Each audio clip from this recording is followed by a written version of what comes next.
ಸಬ್ ರಿಜಿಸ್ಟರ್ನಲ್ಲಿ ಆಫೀಸ್ನಲ್ಲಿ ದಿನನಿತ್ಯ ಭಾರೀ ಗೋಲ್ಮಾಲ್. ಬನ್ನಿ ಎಳೆ ಎಳೆಯಾಗಿ ಬಿಚ್ಚಿಡುತ್ತೇವೆ ನಿಮ್ಮ ಮುಂದೆ ವೀಕ್ಷಕರೇ, ನೋಡ್ತಾ ಇರಿ.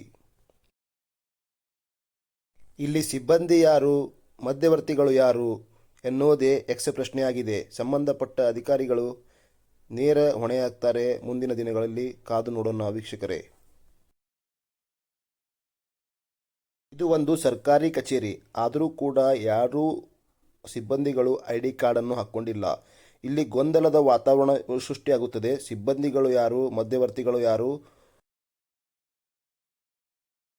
ನಮಸ್ಕಾರ ವೀಕ್ಷಕರೇ, ನಾವು ಇಂದು ಮಿನಿ ವಿಧಾನಸೌಧದಲ್ಲಿರುವ ಸಬ್ ರಿಜಿಸ್ಟರ್ ಆಫೀಸ್ಗೆ ಬಂದಿದ್ದೇವೆ.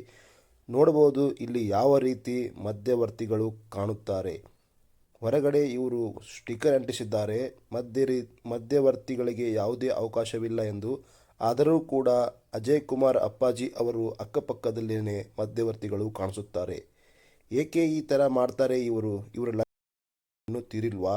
ಯಾವ ರೀತಿ ಇವರು ಮಾಡ್ತಿದ್ದಾರೆ? ಮುಂದಿನ ದಿನಗಳಲ್ಲಿ ಎಳೆ ಎಳೆಯಾಗಿ ಬಿಚ್ಚಿಡುತ್ತೇವೆ ನಿಮ್ಮ ವಿಜಯ್ 9 ಕನ್ನಡ ಸುದ್ದಿವಾಹಿನಿಯಲ್ಲಿ. ಭ್ರಷ್ಟಾಚಾರ ಮುಕ್ತ ಸಮಾಜಕ್ಕಾಗಿ ನೋಡ್ತಾ ಇರಿ ವಿಜಯ್ 9 ಕನ್ನಡ ಸುದ್ದಿವಾಹಿನಿ. ಧನ್ಯವಾದಗಳು ವೀಕ್ಷಕರೇ.